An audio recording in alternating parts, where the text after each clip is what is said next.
All right, so we have two big boxes here, but I definitely was not expecting that. I bought this, and it came in this. So let's unbox it and see what kind of misery we can get into today.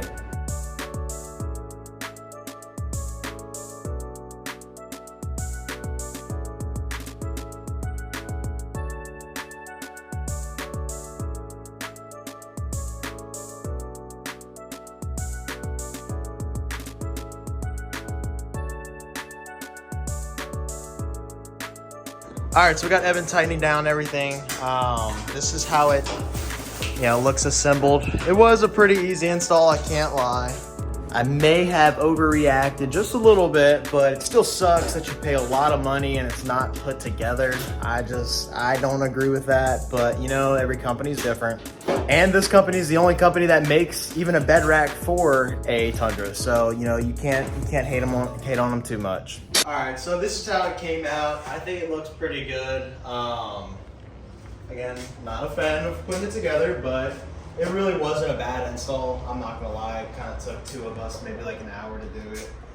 Someone a little more skilled than our restarted asses could do it a little bit faster, but the hardware is pretty good.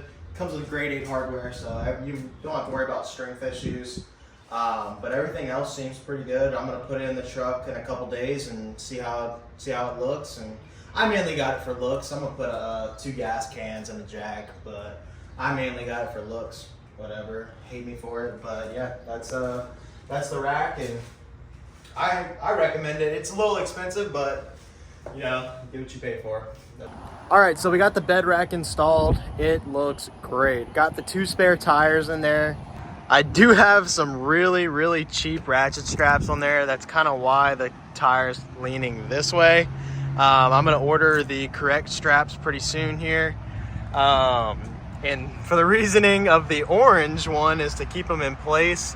Like I said, cheap ass straps. So just don't be like me and get the correct straps from SDHQ. But overall, it looks great. It looks fantastic. This is with the bed down. And this is with the bed up. Like I said, it looks absolutely fantastic. I am super happy how it turned out. Here's the side view of it. I was really impressed with the side view, especially with the full-size spare. It looks so good. I highly, highly recommend doing the bed rack with the 2 spare tires. It looks fantastic. If you want to go ahead and get the same bed rack from SDHQ, I do offer them at this shop right here. They're around $1,800 and I can ship them to your house.